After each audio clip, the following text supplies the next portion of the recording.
This video shows how to solve simple equations involving three-step operations that are performed on both sides of the equal sign. So let's solve the equation 3 lots of in brackets 5 plus 4n equals 39. So let's have a look at this equation. Here's the unknown n. First thing we did to it was, well, we have to go inside the brackets because order of operations requires we deal with the brackets first. When we look inside the brackets, we find this expression 5 plus 4n. And when we look at the n, the first thing we did to it was times it by 4, times 4. Then we added 5, plus 5. And then multiplied by 3, times 3. So when we work our way backwards through this equation to get n all by itself, we're going to undo the operations in this order. We're going to first get rid of times 3, then get rid of plus 5, then get rid of times 4. Now the inverse operation for times 3 is divide 3. And what you do to both sides, and what you do to the left-hand side of an equation, you must also do to the right-hand side of an equation. So you divide one side by 3, you must also divide the other side by 3. Now this 3 here and this 3 cancel out to leave 5 plus 4n. On the right-hand side, 39 divided by 3 is 13. Our next step now is to remove the next operation, which was the plus 5. The inverse to plus 5 is minus 5. And what you do to one side of an equation, you must also do to the other side of the equation in order to keep it equal, in order to keep it true. So 5 minus 5 is 0, so we're just left with 4n. And on the right-hand side, 13 minus 5 leaves us with 8. So we're left with 4n equals 8. So the last operation to deal with now is the times 4. And the inverse to times 4 is divide 4. And again, what you do to the left-hand side of the equation, you must also do to the right-hand side. 4n divided by 4 is equal to 8 divided by 4. The 4 here and the 4 here cancel. 4 divided by 4 is 1. So we're left with 1n, which we write as just n. 8 divided by 4 is 2, so we're left with n equals 2. N equals 2 makes this equation true. So up here, if I put 4 2's are 8, plus 5 is 13, times it by 3 gives me 39. Next one, we have 3k on 4 minus 5 equals 14. So if we have a look here, we start with a k, we times it by 3, we divide by 4, and then we subtract 5. So times 3, divide by 4, minus 5. Just a note here on the left, we could also have started with k divide 4, then times 3. Multiplying, and dividing are the same, so far as order of operations are concerned, they're on the same level of importance. So we can either times first and then divide, or we can divide first, then times. Next step then is the minus 5.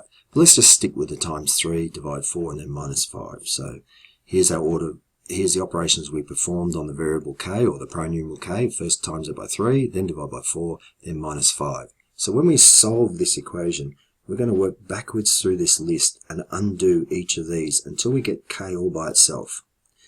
Now the inverse operation, the last thing we did to the unknown was minus 5. So that's the first thing we're going to get rid of when we work backwards through here.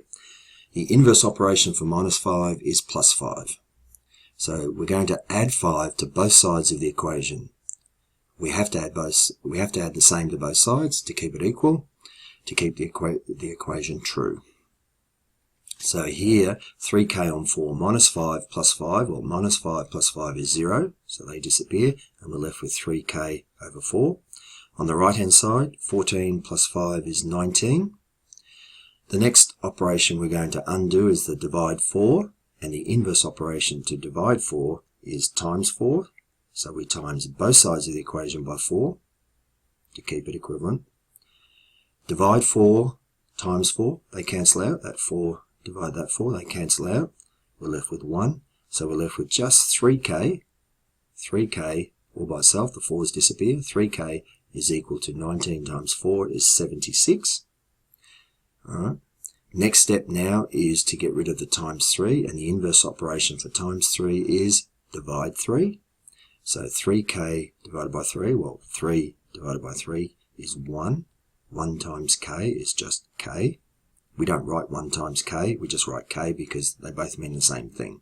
And it's easier just to write the k. 3k on 3, the 3's cancel out, leaving k all by itself. Over here, 76 divided by 3 gives us 25 1/3. Next equation, 5d plus 2 over 7 equals 12. What we've got here is this whole top line, 5d plus 2, all of it, divided by 7. And that gives us 12.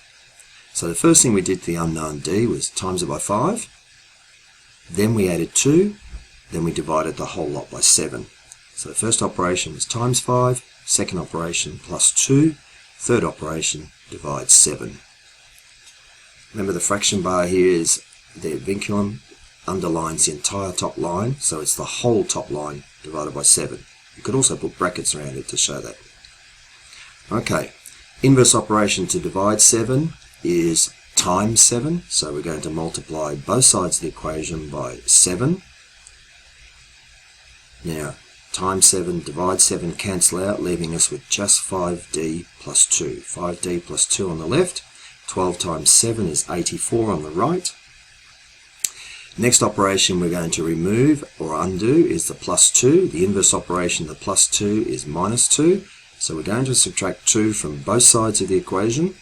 5d plus 2 minus 2 equals 84 minus 2. What you do to the left-hand side of the equation, you must always do to the right-hand side of the equation in order to keep it equal, to keep it equivalent.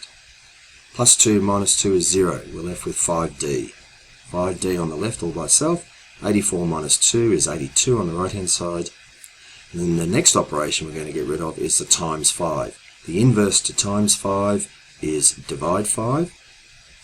So we're going to divide both sides of the equation by 5. 5d divided by 5 on the left. Well, this 5 and this 5 cancel out, leaving 1.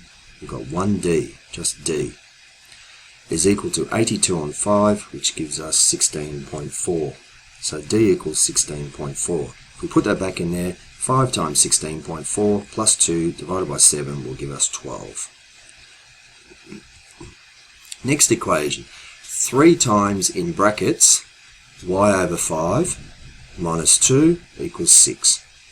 Alright, let's have a look at this equation. Here's the unknown variable or pro-numeral y. First thing we did to it, because we have to deal with the brackets first, order of operations, brackets first, y, the pro-numeral was divided by 5, so first operation was divide 5. Next operation was times 3, and the next operation was minus 2, and all of that equals 6. So the very first thing we're going to get rid of is the minus 2, and the inverse operation for minus 2 is plus 2. So to both sides of the equation, we're going to add 2. What you do to the left-hand side, you must do to the right-hand side. So plus 2 on the left, plus 2 on the right. Now this minus 2 on the left and this plus 2 on the left here, they cancel out to 0. And we're left with 3 times in brackets y over 5 is equal to 6 plus 2 on the right is 8. Next operation we're going to get rid of is this times 3, and the inverse operation for that is divide 3. So again, both sides of the equation, we're going to divide by 3. On the left-hand side, this whole thing divided by 3. On the right-hand side, 8 divided by 3. Now this 3 and that 3 cancel. 3 divided by 3 is 1, and we're left with just the y over 5. On the right-hand side, 8 over 3 is 2 2/3. And then our final operation, inverse operation we need to perform is to deal with the divide 5. And the inverse operation for divide 5 is times 5. So we're going to times 5 on both sides of the equation. So both sides of the equation will times by 5. Y divided by 5 times 5. Well, this 5 and this 5 cancel out. 5 divided by 5 is 1. We're left with just y all by itself. And on the right here, 2 2/3 times by 5 will give us 13 1/3. Now, in the description below this video, there is a link for a worksheet with some more questions for you to practice, and the link below that contains the solutions to those questions.